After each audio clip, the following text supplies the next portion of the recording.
It's the Daily Doug. Hey y'all, welcome back to the Daily Doug. Thanks for being with me today. My friends, I think I have something that's going to be very entertaining for us today. It has been since last year since we listened to some Frank Zappa on the channel, and that's going to end today. We're going to be listening to an entire album side from a classic live album that was released by Frank Zappa and the Mothers, and I'm very happy that you are along for the ride. I got started with Frank Zappa all the way back near the beginning of the channel in August of 2001.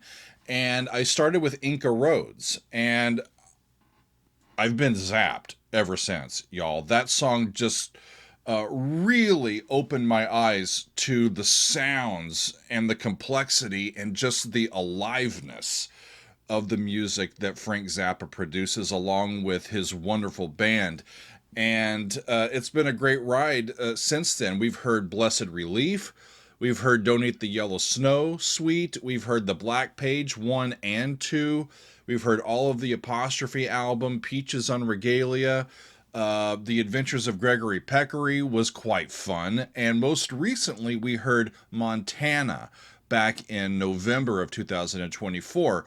But like I said, we have not heard from Frank Zappa yet this year, and it's already April, friends. So I need to get to some of his music, and on this day, we're going to be hearing the Roxy melody, or I should say medley, of 3 songs that comprise side 2 of the live album Roxy and Elsewhere. My read-in today comes from our good friend Peter T., who suggested this over on our Patreon. And Peter says that Zappa fans all have their favorite Frank Zappa ensembles. And the Roxy band always stands near the top because of their musicianship, the choice of material they were playing on tour, their funkiness, and the always evident fun that they had on stage cavorting through Frank's writing. But I have a feeling that it's also because, and he puts in quotes, we, and I think he's including me in this, and I'm sure that I agree. He says, because we have a deep fondness for Ruth Underwood and her shattering abilities. And on this tour with this band, Frank wrote her into some of the most prominent and difficult parts of her entire tenure. The Roxy medley is a sequence of 3 tunes, including Village of the Sun, which is the first in the medley, which is a sideways glance or a homage to the area of LA where Frank grew up. We also get Echidna's Arf of You and Don't You Ever Wash That Thing to finish out the trio of songs here. And then Peter says virtually all of the band, save Walt and Tom Fowler, are featured heavily in the medley, but none more so than the percussion section of Ruth and Chester and Ralph. They groove, they solo, they all but fly. But Ruth Underwood's immense abilities are the marquee highlight. I'm so excited, y'all. Ruth is an unbelievable player. And then Peter goes on, a technical description would take up too many words. Instead, I just recommend you, indeed we all, just sit back and be amused as well as amazed. The medley exemplifies perfectly why folks like me, meaning Peter here, would flock to get tickets whenever Frank was coming to town in the early 70s. You were assured of a carnival marked by feats of daring, clowning, the sheer beauty of the high wire, and inevitably wonder. And oh yeah, they played music too, right? So I can't imagine what it would have been like to get into especially a small venue and see a band like this doing their thing. I can't imagine what that would have been like to experience it in person, but thankfully we have the audio recording and we can do that here and now, and that's what I'm going to do. So the band that we have assembled here is Frank Zappa on guitar and vocals. George Duke is on the keyboards. Tom Fowler's on the bass. Ralph Humphrey and Chester Thompson are on the drums. Ruth Underwood is on tuned percussion, pitched percussion. Walt Fowler's on trumpet. Bruce Fowler's on trombone. And Napoleon Murphy Brock is on some backing vocals and the tenor sax. This album, Roxy and Elsewhere, was a double album that Frank Zappa and the Mothers released in September of 1974. These three songs that we're going to hear today comprise all of side 2 of the album, and all three of these songs were recorded live either on December 9th or December 10th of 1973 at the Roxy Theater, which is a famous venue on the Sunset Strip in West Hollywood. So let's get to it, y'all. I've got an entire album side to hear, and y'all are going to be along for the ride, and I just hope that I can keep up. So here is the Roxy medley, starting off with Village of the Sun. Off we go. Thank you. You're welcome, Frank. Thank you very much. This is going to be so fun. All right. Does anybody here know where Palmdale is? Nope. You do? Good. Have you ever heard of a place called Sun Village? I have now. Some of you know where Sun Village is. Okay, it's out in back of Palmdale. All right. At one time, that used to be a big place for raising turkeys.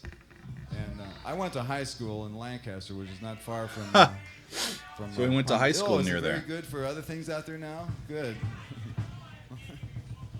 Can't turn me up so they can hear what I'm saying. Ladies and gentlemen, this is a song about this place where I used to live, where they used to raise turkeys. Gobble, gobble. Okay.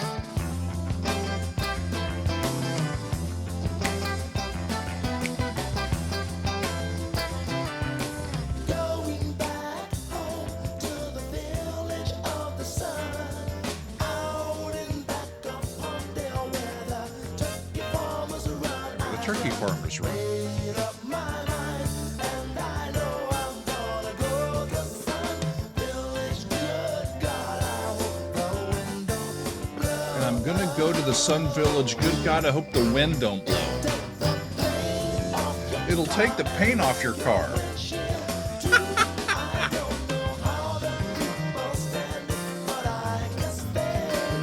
Listen to the bass playing.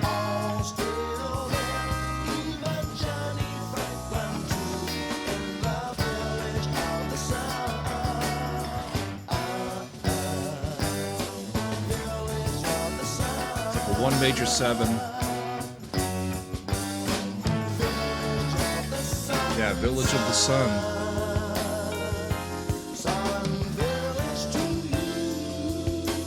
And now a different major 7 chord.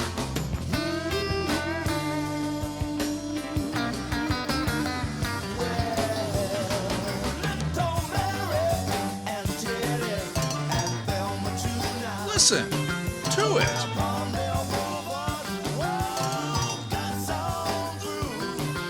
Palmdale Boulevard cuts on through.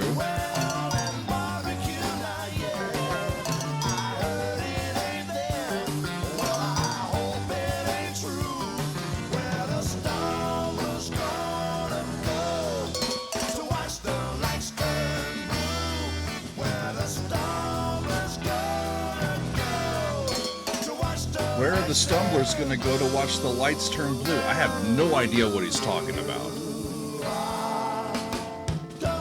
But it's just past where the Village Inn and the barbecue joint are.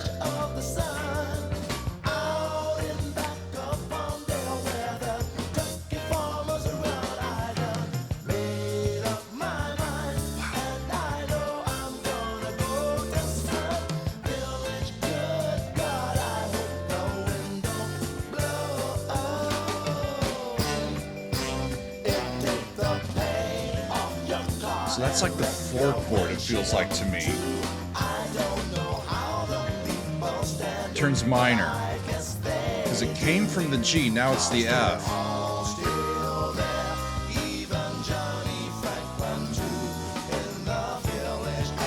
Can't follow it, y'all. It's a simple...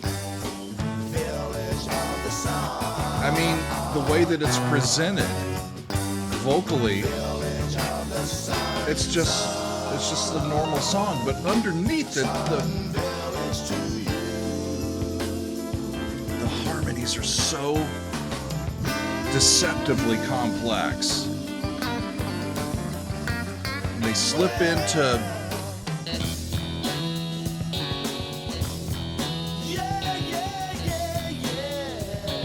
Is that a change to a different song? It is. This is now into Echidna's ARF. And listen to the brass.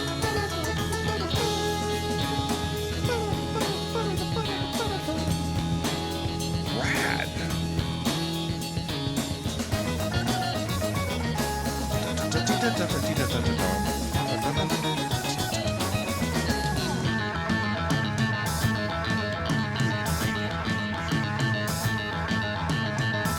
It's like 431. 431. It was that little motive.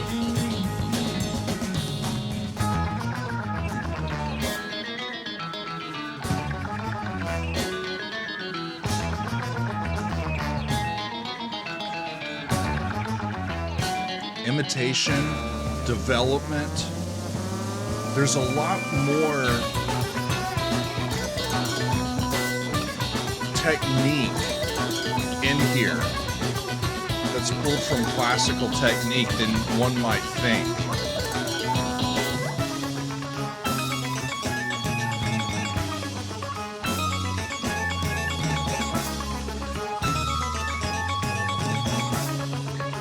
Wow.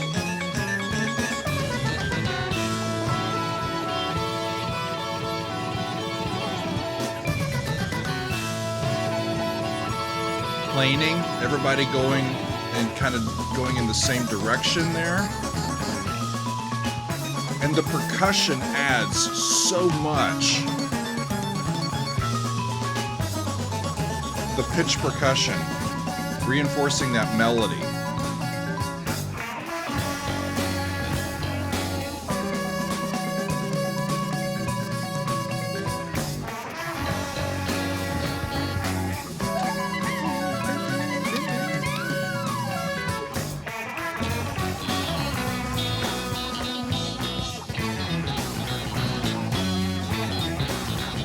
The way they're able to slip into the funky grooves from out of nowhere, and they're just tight as shit, y'all.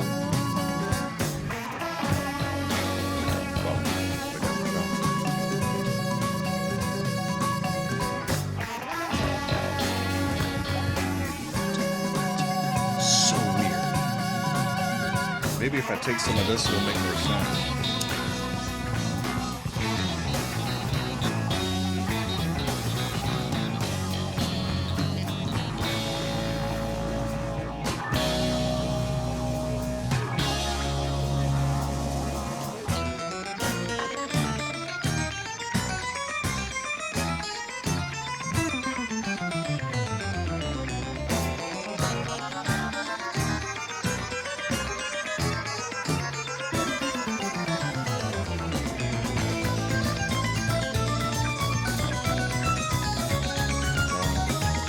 Whole steps. That was an ascending whole step for scale. I have no idea where they are.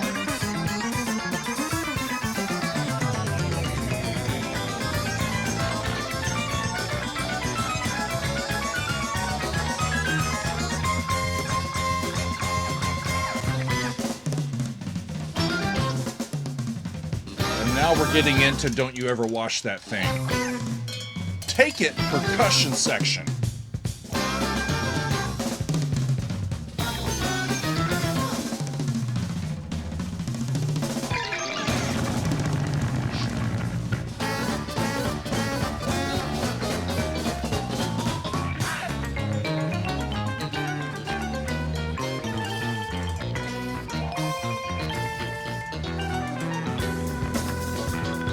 And then they skip. For a split second, they're back into a groove, and then they're doing all this avant-garde stuff.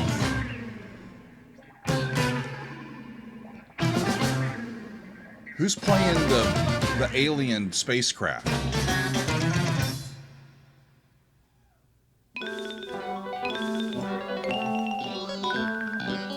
that on the marimba is going to be, or might, yeah, pretty sure it's marimba.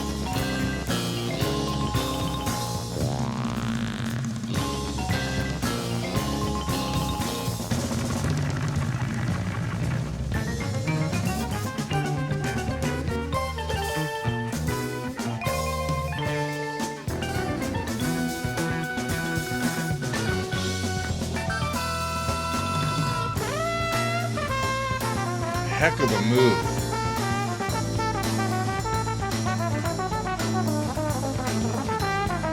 Down by half steps. Down by another half step, right? Trombone, y'all. Another half step.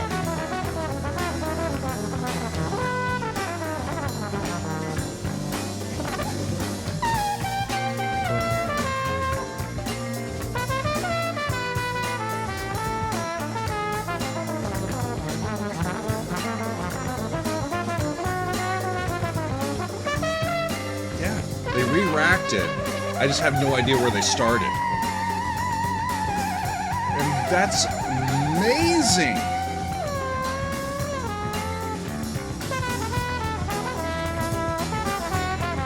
I've heard a lot of trombone players in my life, y'all. That's so hard. Ladies and gentlemen, watch Ruth.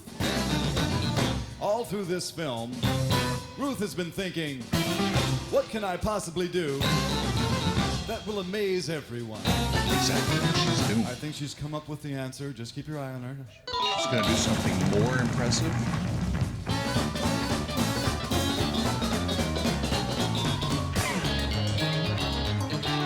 Wish I could watch it.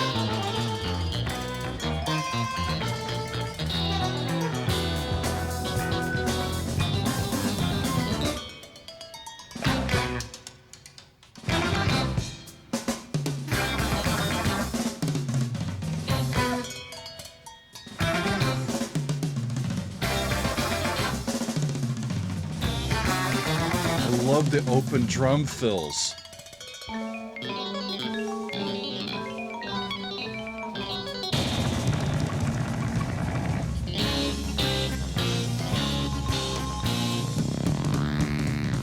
Excuse me. Excuse me again.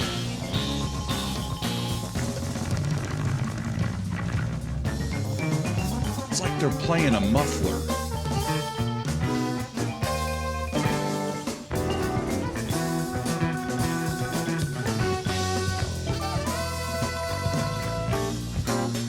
I don't know if I've ever heard anything quite like this, y'all. George Duke gets a chance to solo. They're doing that same descending chromatic stuff.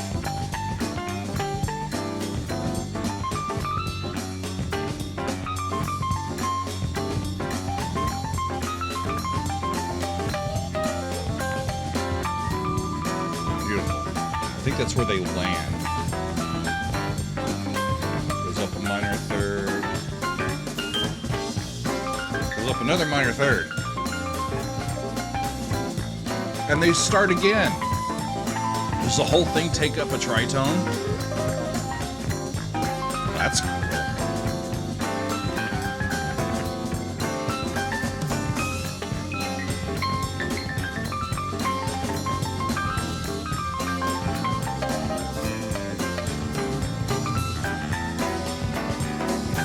Yeah, it gets all the way down there. That's 6 of them. Then it goes back up halfway.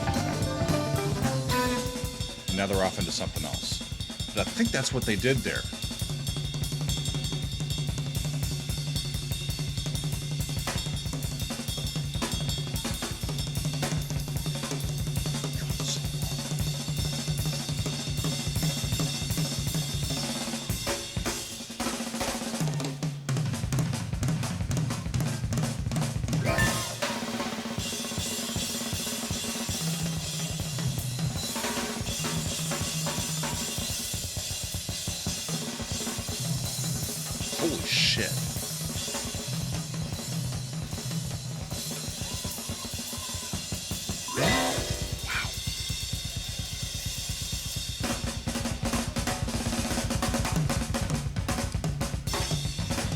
don't know when it's Chester and when it's Ralph. Either way, it's just amazing.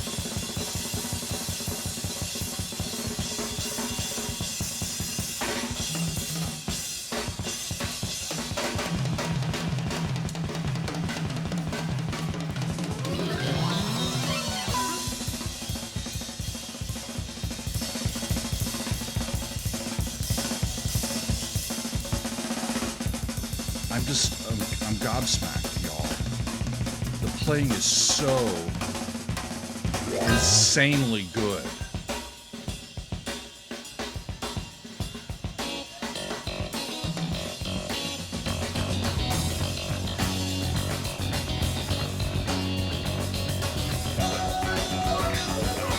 Amazing sounds. Sounds that you don't expect.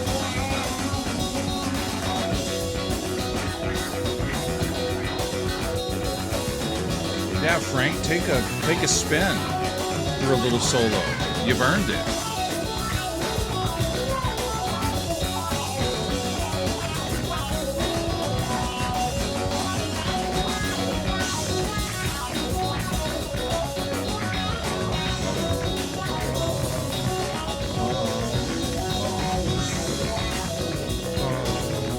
So they're just going back between 4.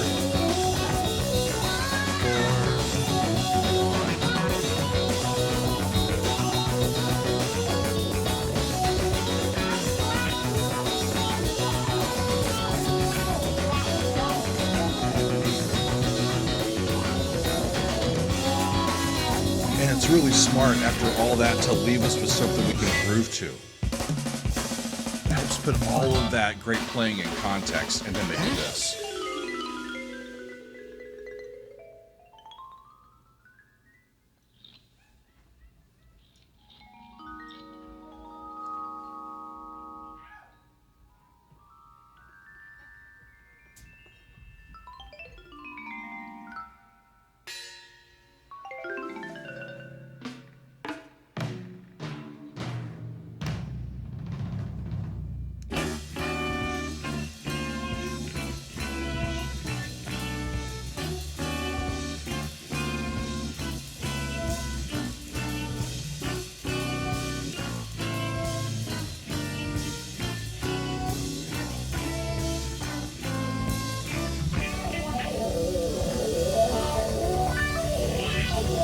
On a major chord.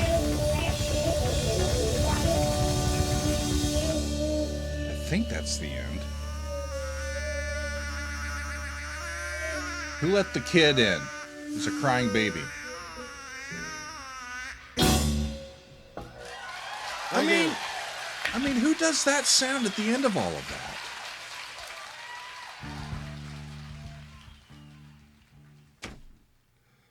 Peter. I've seen your submission for a long time, and I'm like, Zappa, live, I'm into it, but I just hadn't ever been, like got a fire under me to get it in the rotation. And it's odd what makes me think of doing or making these decisions, when to react to something, when not to. And the through connection this time was Chester Thompson on the drums. On tomorrow's episode, I'm dropping an interview that I conducted last week with great musicians, Neil Morse, Phil Kagi, and Chester. I got to talk to Chester, y'all. Who those three, together with Byron House, they've formed a new band called Cosmic Cathedral, and their debut album called Deepwater is coming out later this month. And I did an interview with them, and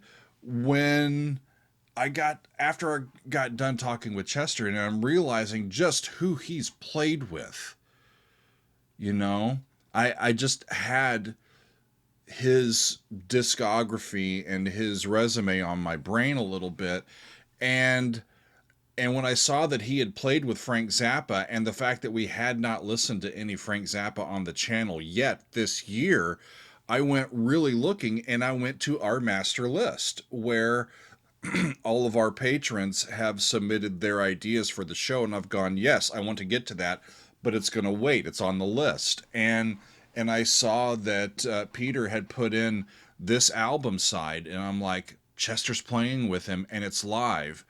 And most of these songs are kind of microcosms to this live album and don't appear in a whole lot of other places throughout their discography. This is going to be really special. And then, when I was reading up on Chester Thompson, I had read that it was Chester's playing, especially on the song that we just heard, Don't You Ever Wash That Thing, that specifically inspired Phil Collins to reach out to Chester and invite him to become the Genesis touring drummer back in 1976, which would have been a couple of years after this happens, right? So, in part, it's Chester's playing on this recording that gets the attention of the guys in Genesis, and that's how we get Chester with all of that great music that he played with Genesis for all those years. And not to mention Frank himself, but the entire band. Ruth Underwood is a force of nature. Y'all, that's part of why when I first saw Frank Zappa on the channel, Inca Roads, I'm like, I got to see a live, performance, and you get to see Ruth playing pitched percussion. And, I went to music school. I did my bachelor's, I did my master's, I did my doctoral degree in music, y'all. And I've been around a whole bunch of classically trained musicians, including mallet players and great percussionists. What Ruth was doing is as difficult as anything that is in classical rep, as far as I'm concerned. She's a world-class player.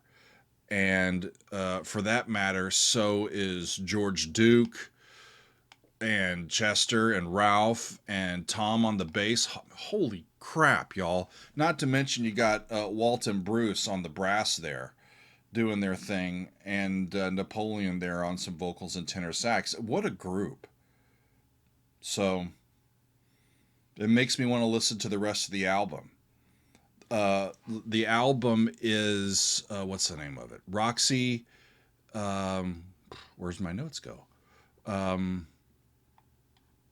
Roxy and Elsewhere. Yeah. And it was recorded live in 1973, and they did that live. Y'all, that's the thing. I mean, when you hear these wonderful recordings come out of the studio, and they've had overdubs, and they've tweaked this, and they've done that, and they've gotten the levels just right, and they've put everything together, and it's greater than the sum of its parts. I love hearing that stuff, but there's just something about knowing that that's just a group of fallible humans in a room with a whole bunch of people watching them playing that shit live. And it sounds like that. It's enthralling to me. I love live recordings because you know that it was happening in the moment, and it's just enthralling to hear. There are 4 sides to this double album, and that's one of them. So I am curious to get to more of them in the future. Let me know if this is your favorite side from this double LP, or if you've got other stuff from this particular recording that you really, really enjoyed that you would like me to get to next, or if there's other stuff from Frank Zappa that you think will just as well as this just completely make my hair go nuts, right? That's why I was wearing my hat today. I was wearing it for protection, y'all. And I'm glad I did, because holy crap, that was so much fun. We have been hearing music from Frank Zappa and the Mothers. It's Village of the Sun, Echidna's Arf of You, and Don't You Ever Wash That Thing, the Roxy medley. and I have very much enjoyed it. So thanks, y'all, for being with me today. We'll see you next time on another edition of The Daily Doug.